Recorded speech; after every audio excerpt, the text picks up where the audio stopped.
Entrevistas Alfa. Hola, yo soy Cristina Tenorio de Alfa 91.3. Estamos con una leyenda. Yes, the legend, Rob Trujillo. How are you? Good morning, good afternoon for you. How are you, Rob? I'm doing great. I feel sorry for you. It's again, es muy temprano. I appreciate you getting up early for me, and I'm excited to talk to you.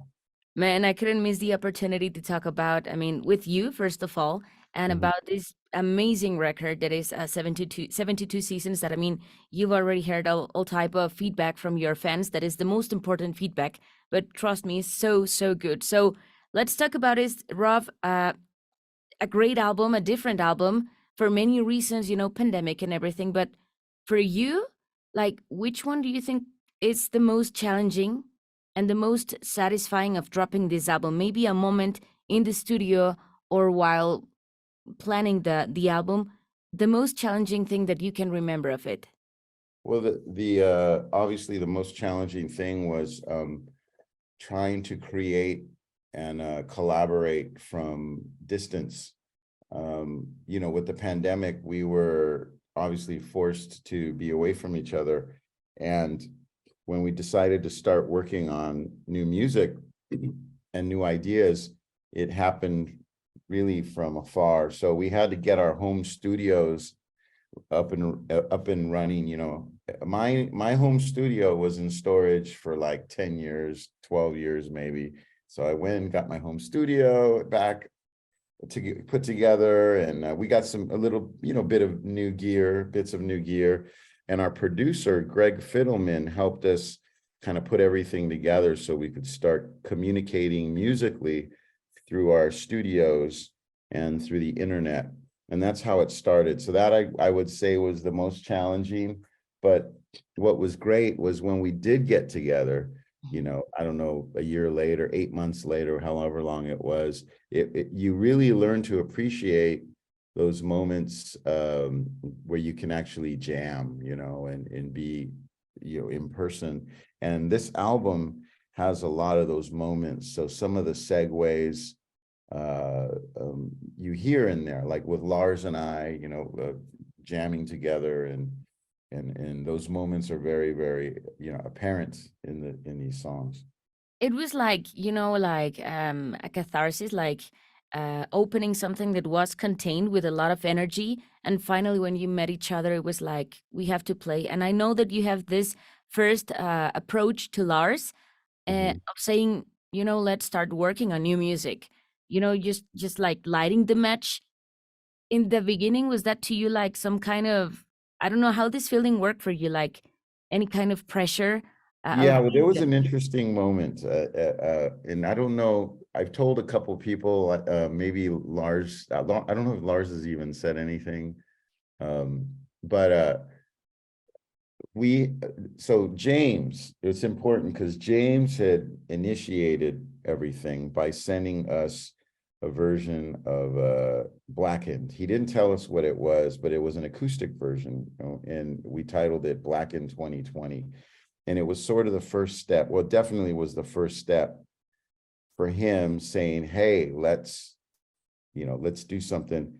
And when he sent the song, we didn't know what it was, but he says, if you like it, record to it, jam on it, do something. So we did. And then we released it and surprised everybody, surprised our fans.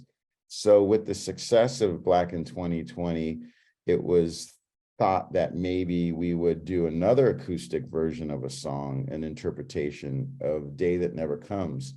And I sort of took the role of taking that on, and I was working on it, and then I was like, thinking to myself, well, maybe we should work on new ideas. I think because at that time everybody started, all the other bands and musicians around the universe started putting up acoustic versions of their own material. I even got calls, messages to do some cover songs, for Zoom. And then I was like, everybody's doing this now, and so when Lars was expecting to hear an acoustic version of Day That Never Comes from me, I actually sent him something that was original and it was electric. And it's not so much that, hey, I'm going to send this to Lars and it's going to be on the new record. It was more to, like you say, light the match, ignite the flame.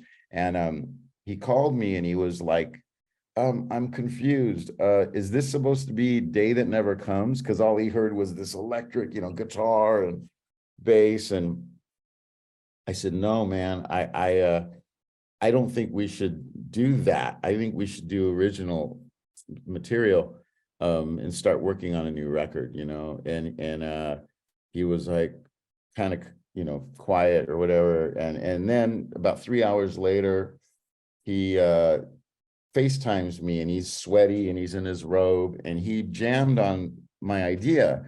And at least for me, that was a moment because that meant that he was serious about, jamming on new electric ideas, not just the acoustic thing, but actually, getting into a sort of a different creative headspace beyond just doing a cover of our own song. And a few days later, he called me and said that he wanted to start working on new music and, yeah, let's do it. Let's do this. The other guys in the band don't know that because, this was a conversation that we had in a moment that we had together on this. But, again, like James ignited the flame and then Lars and I took it to another place between us. And then it just sort of grew and on its own. And here we are now, with a really cool record. Well, thank you for sharing this amazing story of, what fans want to know about all the process and how you lived it each, and then, receiving ideas from each other. I know it's very important to you in every album to try something new, like be a band of the first things. And is there, for example, in Hardwire to Self-Destruct, Kurt tried 3 was instead of 2 was in a song. And is there any specific musical thing that you try that you've never tried before? For example, you guys made a song that is 11 minutes long. So another thing you tried for the first time. Okay, that is a great question because one of the most incredible moments for me ever with this band was the moment when we were writing and recording Inamorata.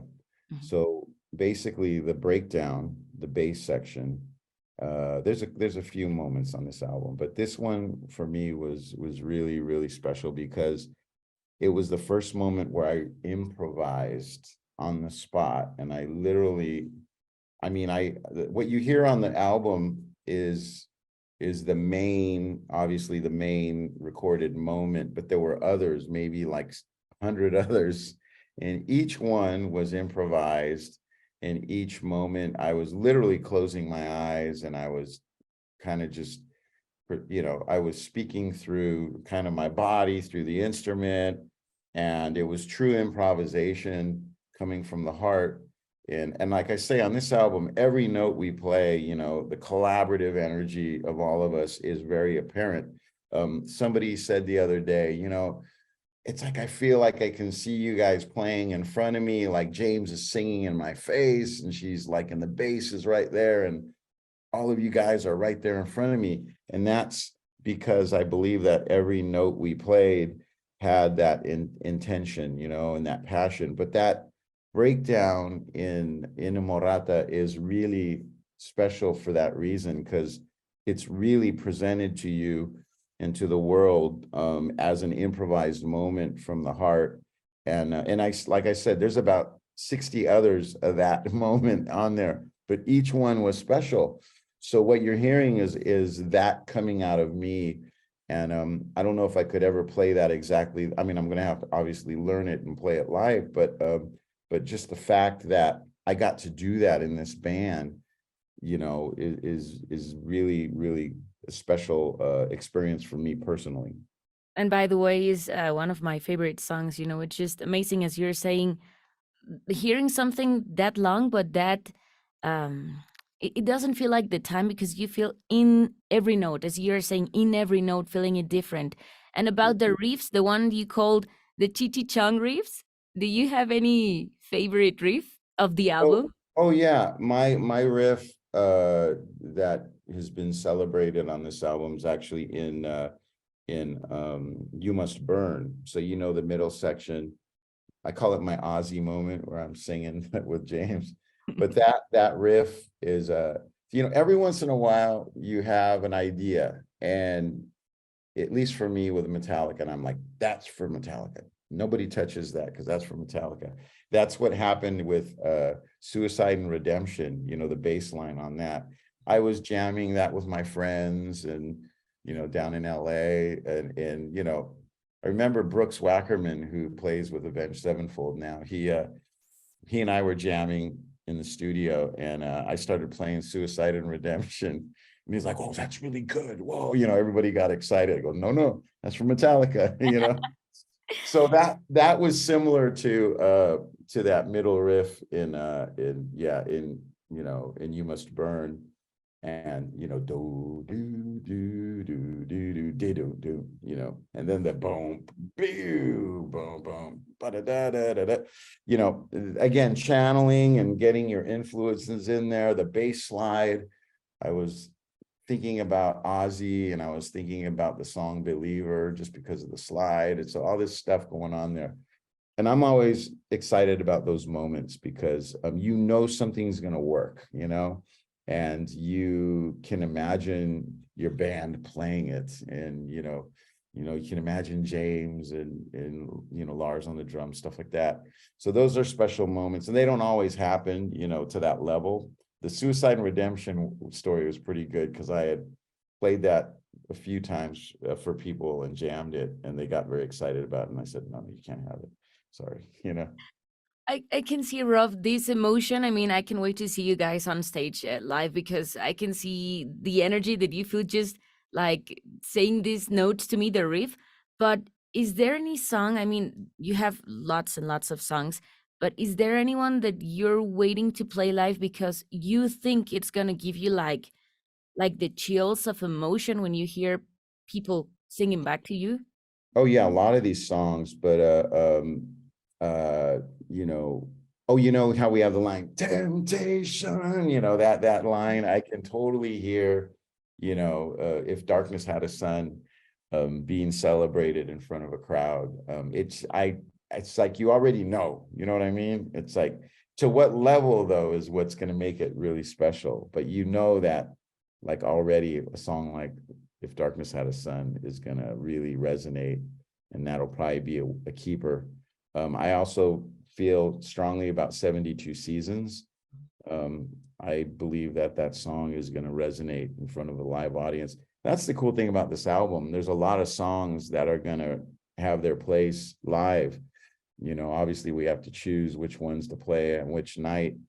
And that's, you know, again, that's a special thing about us going out and doing this tour, and having the opportunity to not always play the same set. You know, we're mixing it up every night.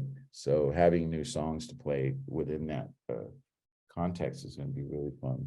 That's gonna be so different. Also, I mean, you know, Mexican fans, I believe they're gonna be all the times, because Mexican fans. Last time you were in Mexico, I talked to James, and he said some countries are like trendy. For example, they go up and they go down, but Mexico has been steady and going up during all these years. You know, Oh so yeah. is there a moment that you cherish the most of Mexico, of the Mexican fans? Oh yeah. I mean, you know, I remember when we were there and we played, I think it was 5 or 6 nights, and in the arena. And I remember walking out to the stage, and the fans were singing, and they were doing, you know, probably what be the equivalent to sort of almost a soccer chant. And you could feel the ground trembling. It was like an earthquake. And then when we got up on the stage, because we were playing in the round, the stage was shaking. And I've never experienced that in my life on that level, like where the stage is shaking. And then you looked up into the stands, and there was actually like a chain link fence, and you could see people like doing this. Um, I just, you know, the fans in Mexico are incredible. I mean, just, yeah, we're very lucky because obviously our fans around the world are incredible. South America. I mean, we played Argentina last year and in Buenos Aires, and that was amazing. You know, Brazil. And I really believe that people were so confined with the pandemic that they were just, you know, fueled with more passion and energy than ever. So I can only imagine in Mexico City what that's gonna be like, you know. I mean, they've been, you know, kind of relegated and you know, held hostage in their own homes. Now they get to see Metallica with new songs. So I'm expecting, you know, just total madness, you know, and love and appreciation, because that's how we feel. I mean, we love going to Mexico City, all over Mexico, and playing and sharing our music. So sharing new songs, that's going to be great. Rob, get ready for Mexico because, as you're saying, we're gonna be I crazier know than you're ever. gonna be loco. Yeah, Yeah, muy loco. So this is maybe a weird question regarding comparison of Mexican food. And for yeah. example, Crown of Barbed Wire. If you Mm. had to describe this song as a Mexican street dish, Ooh. how would you describe it? Well, that means it's going to be very spicy. You know, it's going to be, what is it? Muy Muy picante. picante, muy picante. Yeah, I mean, you know, that's it. I mean, it's going to be the hottest chili ever. You know, uh, it's going to be the ones that make your eyes water. You know, it's going to make you cry. Um, yeah, I love that song. By the way, there's a great, I don't know if you've seen the video, but the video, it's animated. It's really cool. And then also the other song to celebrate is amazing. It's not the video's not released yet, but Inamorata, incredible video, like really, really beautiful. So get ready because you have a couple more videos coming, and to celebrate these songs. But Crown of Barbed Wire is yeah, that's a dangerous song. You know, it is. It's a dangerous song. So I understand what you're saying. It just has a sense of you know, smell and taste and danger to it. You know, you can feel it. I'm glad that you picked up on that. That's really cool. You It's like a the good song. And I yeah. wanted to know if you thought, I mean, as most of the fans, that it's like spicy and, different. So just two last questions, Rob. As you're saying the videos and everything, I think that Metallica is a band that also is always like doing a lot of things besides playing and touring and writing and jamming. So about the vinyl press plant, Hmm. to me is like something really impressive. And I know, for example, the first vinyl that you bought was Santana. Correct me if I'm wrong. Yeah, yeah, it's true. Yeah, So, yeah. to you, which is the feeling of, holding in your hands 72 seasons and knowing that also, like, you've accomplished this pressing plant? Well, I think it's amazing. I'm a huge fan of Record Store Day, International Record Store Day. Um, I was so happy to see that it actually was fueled and blossomed even more during the pandemic.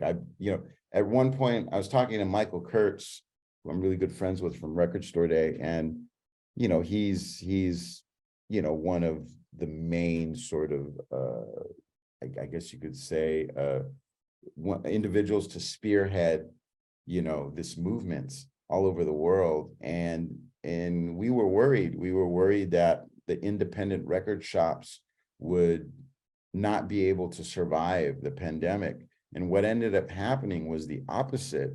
Young people, old people, people in general discovered vinyl again, and they celebrated this by like young people, for instance. It's like, wow, you know, what is this? And then all of a sudden they're discovering Black Sabbath, and they're discovering, you know, different styles of music, probably discovering jazz, discovering Metallica, you know, and from that, it inspired young people to play instruments. You know, there was a time about, you know, 10 years ago where the music stores were actually, you know, closing because nobody was buying guitars or basses or drums.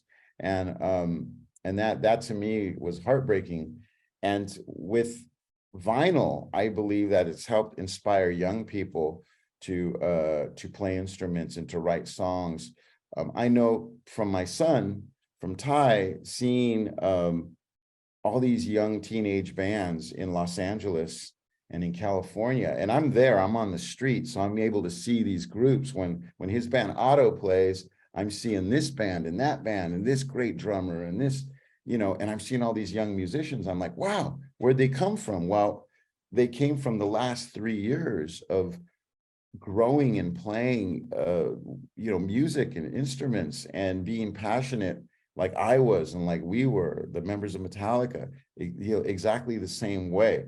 I think that's amazing. And vinyl has everything to do with that. Most young people that I know, and people literally up into their, you know, 30s and 40s, have, you know, some sort of, you know, record player.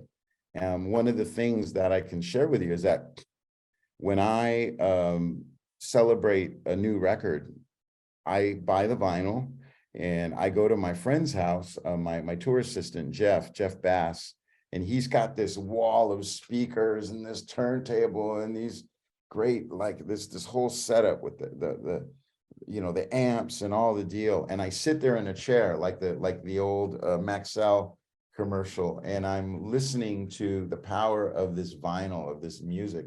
And it's the celebration that I experience before I, you know, hear a new record. Like when I hear a new record, and I do that with all records, it's just a thing that I do. So vinyl is important to me. I'm so happy that it's strong and vibrant. So us, you know, getting involved and having a partnership with Furnace Records is a match made in heaven. You know, it means that we're waving the banner for vinyl, and we're not going to let it die. You know, like so many things are a trend. Well, if we can help extend the life of vinyl and make it a way of life, I'm all for it. So I think it's very exciting.